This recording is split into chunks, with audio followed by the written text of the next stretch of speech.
Olá, sejam bem-vindos ao Vamos Debater Direito do mês de setembro. Vocês estavam com saudade do nosso programa? Eu espero que sim, eu estava com saudade de falar com vocês. E como sempre, todo mês nós trazemos um tema muito importante, muito relevante, conhecimento jurídico de qualidade para todos vocês que nos assistem.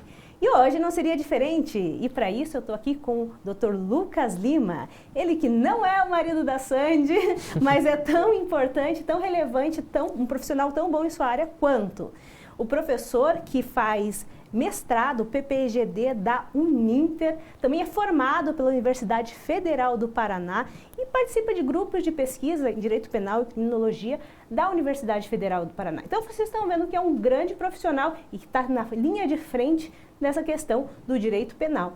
E a gente vai falar hoje sobre a insegurança jurídica causada por algumas decisões judiciais no processo penal. Mas isso o professor vai explicar melhor para vocês como funciona. Mas antes eu vou passar a palavra para ele cumprimentar vocês. Tudo bem, professor? Tudo bem, professora Jennifer. Primeiramente quero agradecer o convite. É uma honra estar aqui no programa contigo, aqui, minha companheira de PPGD, uma profissional tão qualificada. E debatendo um tema que é tão importante para a sociedade brasileira, que é o processo penal, o direito penal, a importância da segurança jurídica dos tribunais superiores, principalmente, que refletem, as decisões que refletem na liberdade e no patrimônio do cidadão brasileiro. Então, agradeço mais uma vez a oportunidade de estar aqui debatendo esse tema que é tão importante para mim e para a sociedade brasileira. Nós que agradecemos, professor. Para falar de segurança jurídica no processo penal, eu quero começar pedindo para o senhor explicar para o pessoal de casa, existe diferença entre direito penal e processo penal? Por que às vezes falam direito, outras vezes processo? Como é que funciona isso? Então, professora Jennifer, existe sim uma diferença bem grande no direito penal e direito processual penal. Vamos tentar fazer de uma forma bem simplificada, como eu explico para minha tia, né? Então, o direito penal é um ramo do direito público que regula quais crimes o Estado vai punir e quais as penas para esses tipos penais, esses crimes, né? Então, o direito penal, ele pode ser definido, assim, de uma forma simples, como o ramo do direito que prevê qual crime o Estado vai punir e qual a pena vai ser aplicada. Então, qual ação que o Estado vai considerar como um ilícito, né? E que vai precisar de uma reprimenda por meio de uma pena. Por outro lado, o direito processual penal, ele é um ramo do direito que ele vai regular como o Estado vai punir. Então, vamos dizer assim, ele é um limitador de como vai se dar essa punição. Então, o direito processual penal, ele tem formas, que essas formas, num direito processual penal democrático, significa uma garantia ao acusado ou investigado que está respondendo a algum crime. Então, em resumo, o direito penal ele é um instrumento do Estado para punir, com previsão legal, dentro de uma legalidade, e o direito processual penal ele é o meio pelo qual o Estado vai punir com uma previsão também legal. Então, é uma garantia para o acusado, para o cidadão que está respondendo a um processo, né? Então, dentro de uma perspectiva mais resumida, seria essa a diferença. Interessante, né? Daí pra gente dizer assim, professor, me corrija que eu posso estar errado, o senhor Claro. sabe, né? Que eu e o direito penal, a gente não se dá muito bem ainda. Mas dá pra gente dizer assim que o direito penal seria a mãe dizendo pro filho, não jogue bola dentro de casa, senão você vai ficar de castigo. E o direito processual penal seria a forma como esse castigo aconteceria? Você vai ficar no quarto, vai ficar sem videogame? Seria assim? Exato, é um ótimo exemplo. Eu não tinha pensado nesse exemplo, mas é um ótimo exemplo, porque jogar bola seria a ação punida e ficar de castigo seria a punição. Mas para chegar nessa punição, a mãe vai ter que ter certeza que foi aquele filho que jogou a bola e que ele destruiu alguma coisa porque estava jogando bola, né? Às vezes pode ter acontecido outra coisa. Então, esse exemplo elucida bem como a diferença. É muito legal e é importante a gente falar sobre isso, essa diferença entre o direito penal, como o professor falava, porque a gente, aqui no programa, por exemplo, a gente chama mais para falar sobre o direito material mesmo, os crimes materiais. Só que o processo é tão relevante quanto, né, professor, até mais. E é sobre isso que a gente quer falar hoje, sobre a insegurança jurídica no processo penal. Como é que isso funciona? Essa Padenolité-Sans-Griff, como que ela é aplicada? O professor vai explicar para vocês. O que é esse termo aí? Acho que é latim, né? É francês. É francês. Ele vai explicar para vocês o que significa. Mas como é que funciona? O que é esse Padenolité-Sans-Griff, prof? E o que a gente consegue ver na prática? Como que a gente aplicaria isso na prática? Tá, então vamos começar assim. O processo penal, ele deve ser visto não como um instrumento para punição, mas sim como um instrumento de garantia do investigado ou acusado. Essa deve ser a perspectiva adotada, porque é uma perspectiva constitucional alinhada aos tratados de direitos humanos internacionais. Dentro dessa perspectiva, o processo penal democrático, ele tem que ter uma segurança jurídica. Ou seja, um exemplo, eu comecei a responder um determinado delito.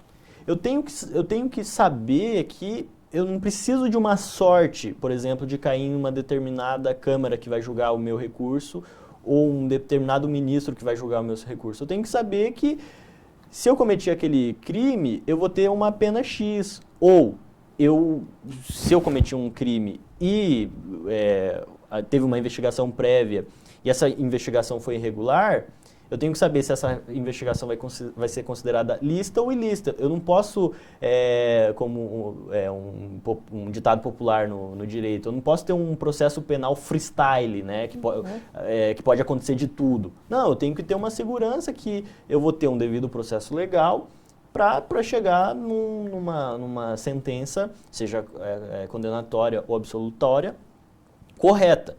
Então, é dentro dessa perspectiva que eu tenho trabalhado com esse princípio que parece nome de um prédio feio, né?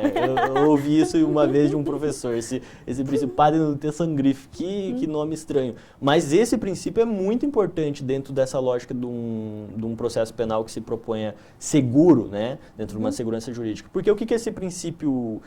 Primeiramente, o processo penal é a garantia. É a garantia por meio da forma. Então, se o Estado não consegue, ou se o Estado não faz o que prevê a lei, ele está agindo de forma irregular. E com isso, tem que ter uma sanção. E a sanção é o reconhecimento de uma nulidade, para o pessoal entender. Esse princípio, ele diz assim, se não demonstrar o prejuízo dessa irregularidade da forma, a nulidade não tem que ser reconhecida. Então, esse princípio, ele esvazia a garantia, esvazia a razão de ser do processo penal. Então, se o Estado faz de um jeito que a lei não prevê, é irregular e tem que ter uma sanção. A sanção é o reconhecimento dessa nulidade. Um exemplo bem clássico, tá até um debate atual, que às vezes passa na TV, enfim, que é o reconhecimento de pessoas por meio de fotografias dos autos de suspeito. O Código de Processo Penal, ele, no artigo 226, ele não prevê o reconhecimento de fotos, ele prevê o reconhecimento de pessoas fisicamente, né? Se chegar na delegacia, a vítima de algum crime fica frente a frente com o suspeito e com outros que não são suspeitos e reconhece. Essa é a forma legal. Só que, no cotidiano, há uma construção, nas delegacias principalmente, dos álbuns de suspeitos. Então, os policiais, genericamente, pegam pessoas que são suspeitas na mentalidade deles, colocam nesse álbum e deixam lá. Chega uma vítima de um crime, fala, sofri um crime.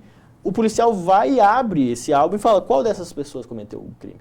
Há um induzimento, nesse caso. A pessoa não chegou com uma foto, falou, eu acho que foi essa pessoa. Não, o policial abriu. Então, qual que é a grande questão desse debate? A violação à regra processual do artigo 226 em analogia aos álbuns, né? Então, qual que seria o correto? Seria o policial apresentar diversas fotos e não determinar qual que é o suspeito e deixar a pessoa escolher aleatoriamente, né? Mas essa previsão era antes lida como algo que não era uma forma essencial. Se não ocorresse essa distinção, esse não induzimento, estava ok.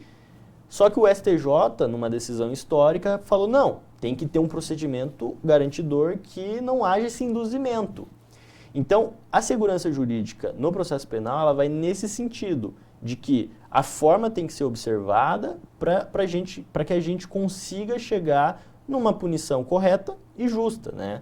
Então, num caso prático, a gente consegue observar pela violação ao artigo 226, porque quando se aplica o padre nullité sangrif, não observou a forma. Ah, mas não demonstrou prejuízo. Então, segue-se o jogo, né, num ditado popular. Mas, dentro de um processo penal democrático, não pode ser bem assim. Tem que se observar as regras que estão previstas, principalmente o Estado, né? Exatamente, até porque essa questão da nulidade é muito importante que se sigam as regras. Eu estava vendo outro dia, não sei se eu entendi direito também a temática, mas tem aquele caso, o Evandro, eu vou falar que é um caso público, todo mundo viu o documentário, mas está comprovado que as duas, a mãe e a filha, que foram acusadas de terem matado o Evandro, elas foram torturadas, né? Por causa de uma pesquisa daquele Ivan Ziak lá, que era o documentarista lá do podcast. E parece que teve julgador que quis afastar aquela questão, dizendo que não importa se elas foram torturadas ou não, não consigo ver o prejuízo aqui. Então, teríamos, como assim? A tortura não é um prejuízo? Se me torturarem, gente, eu confesso qualquer coisa. Então, eu acredito que se a gente for tão longe, é uma coisa perigosa, né? E uma observaçãozinha interessante, só para quem gosta de documentário, gosta da Netflix, tem um documentário chamado 100 Humanos na Netflix. Eles fazem várias experiências com os humanos para ver como é que eles se portam. E numa delas, eles colocam numa sala de aula todos esses 100 humanos e eles não sabem até aquele momento, mas vai acontecer um roubo ali. Então, de repente, em determinado momento, alguém entra e cata a mochila do professor e sai correndo. E eles começam a perguntar: você viu quem pegou a mochila? Sim, eu vi, todo mundo viu, né? Só que ninguém consegue dizer a fisionomia das pessoas, todo mundo erra, todo mundo coloca características diferentes, ou seja, essa questão que o professor está falando sobre reconhecimento é muito importante, porque se ao vivo ali você não consegue lembrar 2 minutos depois que aconteceu, imagine numa sala, numa delegacia com um monte de foto, né, professor? Mas continuando o nosso papo, né, não saindo muito do assunto, e o STJ, ele decide isso, é unânime essa decisão? Como é que funcionam essas decisões dele? Então, eu fiz no meu TCC, durante a graduação, uma pesquisa empírica como que se dá a aplicação do padre nullité sangrif no processo penal pelo STJ. O STJ é o Superior Tribunal de Justiça, que é o tribunal competente por uniformizar a jurisprudência, que basicamente é uniformizar as decisões, como os outros tribunais de justiça e juízos de primeiro grau vão decidir. Então o STJ ele decide os casos para que com base nisso os outros juízes abaixo, né, possam seguir na mesma linha. E a aplicação do padre nullité sangrif no processo no STJ é uma loucura, porque principalmente eu analisei de 2021 até 2022. O STJ, basicamente, ele não tem nesse período, ele não teve um padrão de aplicação. Então, teve caso que ele argumentou com base no padre nullité sangrif e reconheceu a nulidade, falou que a parte tinha demonstrado prejuízo, só que em outros casos semelhantes, aleatoriamente, ele disse que a parte não tinha conseguido demonstrar o prejuízo. E isso é um problema. Porque esse princípio, ele torna para o ministro que vai julgar ou o juiz, algo muito pessoal. Então, traz uma insegurança jurídica. Porque é só você invocar esse princípio que você não reconhece uma nulidade absoluta, um desrespeito a uma forma essencial, que é a essência do processo penal democrático, que é garantir, né? Garantir ao acusado um justo julgamento por meio das formas legais. Então, esse princípio, que é de natureza estranha ao processo penal, um parênteses importante, ele não é de natureza do processo penal, ele é uma importação para o processo penal. E ele, assim, a minha conclusão é que ele busca trazer mais efetividade para o processo penal, mas em detrimento às garantias processuais penais. E isso é um grande problema. porque traz uma insegurança jurídica. Ora, se no meu caso o ministro invocar esse princípio... Então seria uma espécie de loteria. Uma loteria.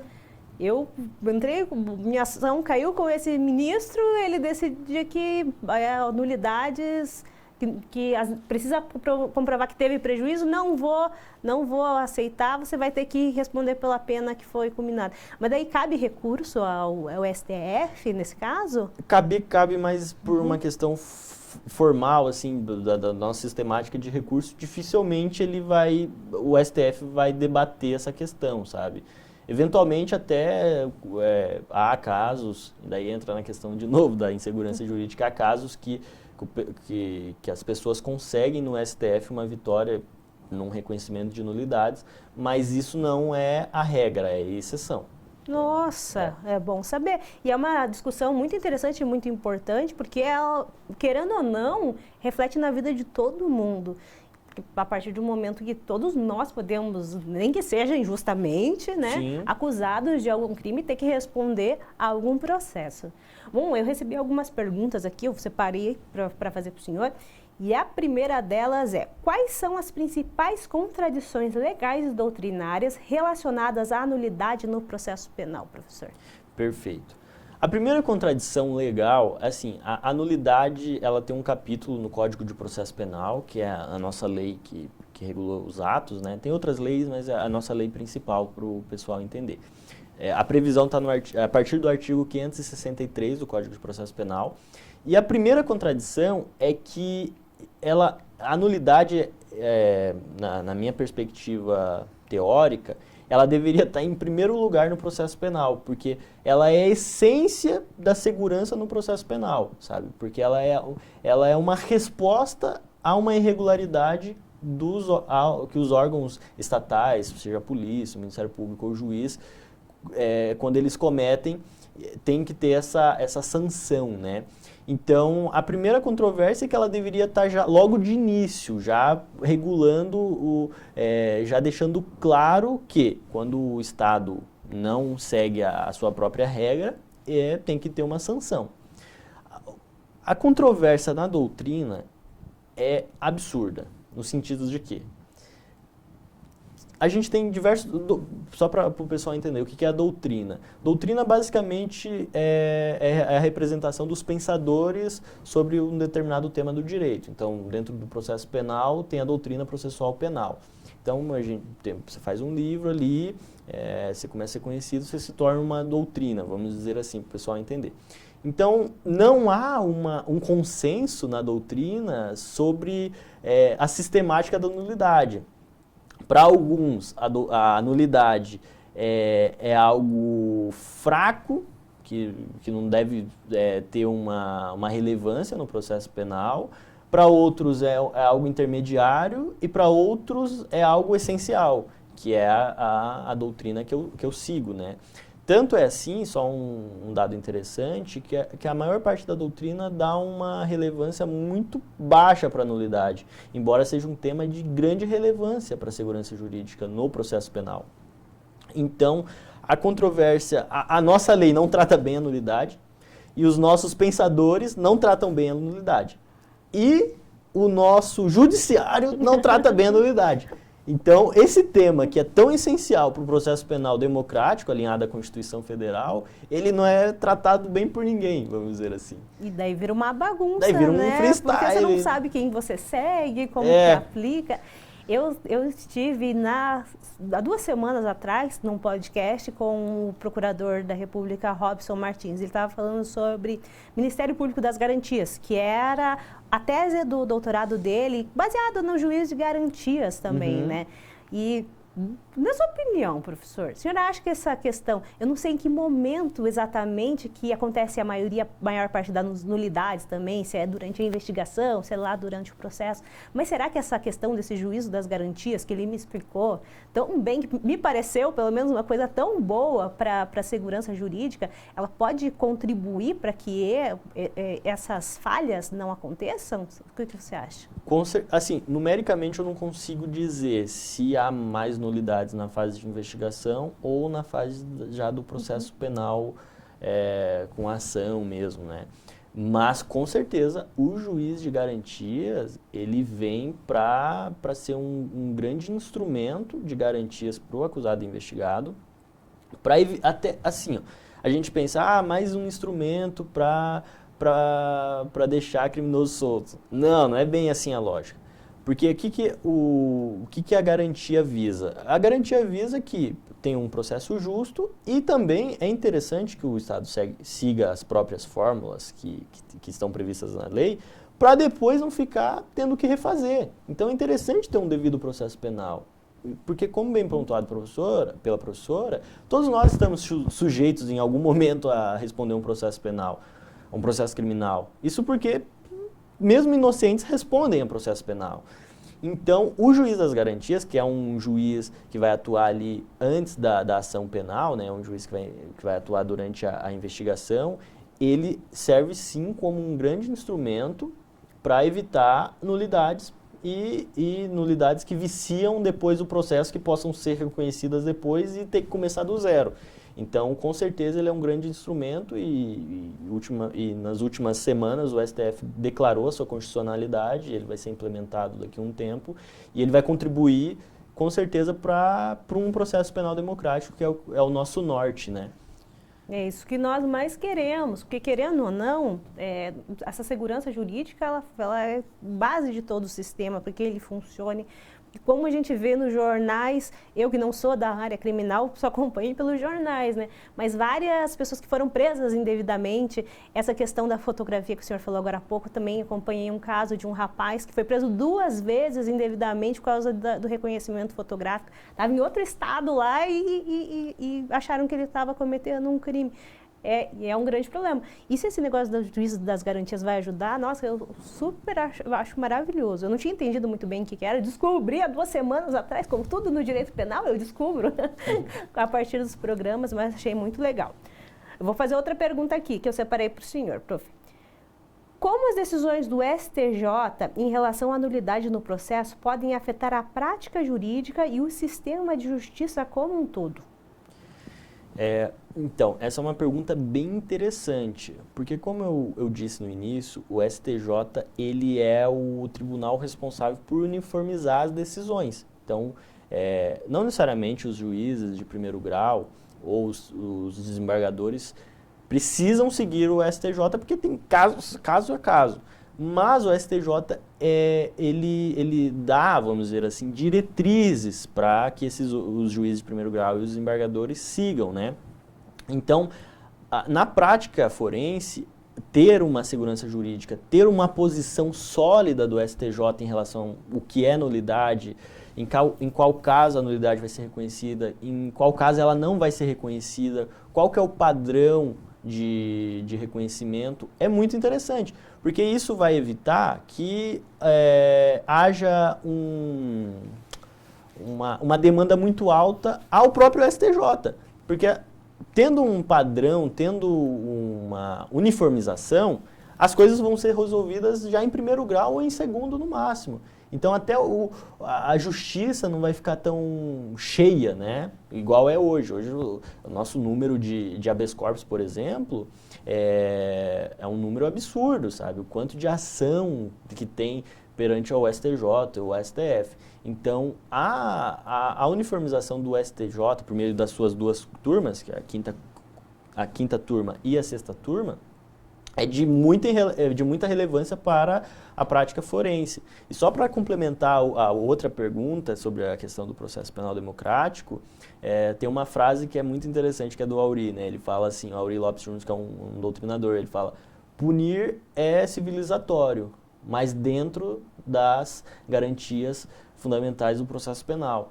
Então, isso quer dizer o quê? Para evitar esse tipo de exemplo que a Jennifer trouxe, do rapaz que estava respondendo 2 processos por um reconhecimento ilegal, sem nenhum critério, e ele nem estava lá no local que aconteceu o crime. Ou um outro caso que passou no Fantástico, que o cara toda vez, porque ele foi reconhecido por diversos crimes, por um álbum de fotografia de suspeito, e toda vez que ele ia sair de casa, ele tinha que ficar gravando para demonstrar que ele estava indo trabalhar, que ele estava indo na padaria, que ele estava indo no barbeiro e que ele não estava indo cometer crime, porque a foto dele estava em várias delegacias de São Paulo e ele era sempre reconhecido, porque tem essa questão a vítima acabou de sofrer um roubo, um furto ou algo do tipo, ou acabou de uma tentativa de homicídio ou algo do tipo, a mente dela está transtornada.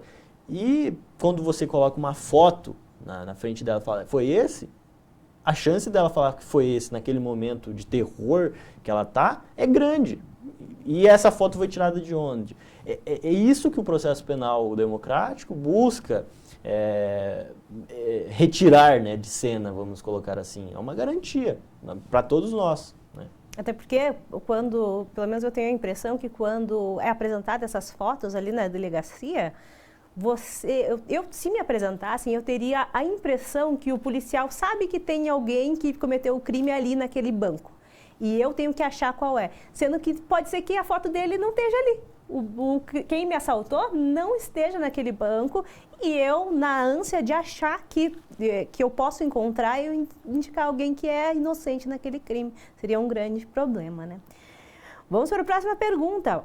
Professor, quais são os desafios futuros que surgem da análise das decisões do STJ em relação à nulidade no processo penal?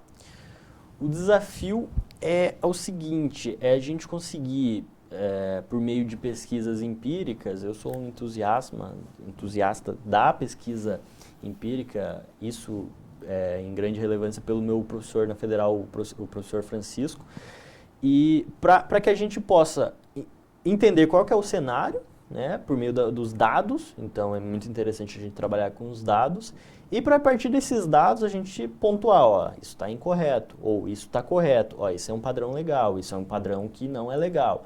Isso para quê? Para que a gente possa construir um sistema de justiça que seja mais adequado à nossa perspectiva constitucional, que é alinhado às liberdades, à dignidade da pessoa humana.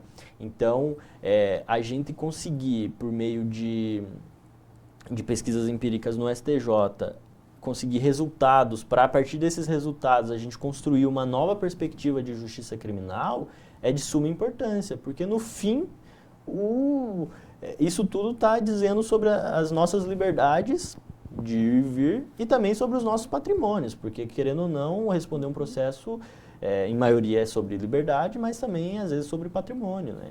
Então... Sim. Pelas pesquisas que o senhor está fazendo, não sei se chegou a ver, será que os ministros ali do STJ têm consciência da importância deles uniformizarem uma decisão? Falarem, olha, aqui sempre que tiver uma nulidade, a gente vai pegar e vai anular o processo, a partir dessa nulidade vai começar a correr de novo ou não?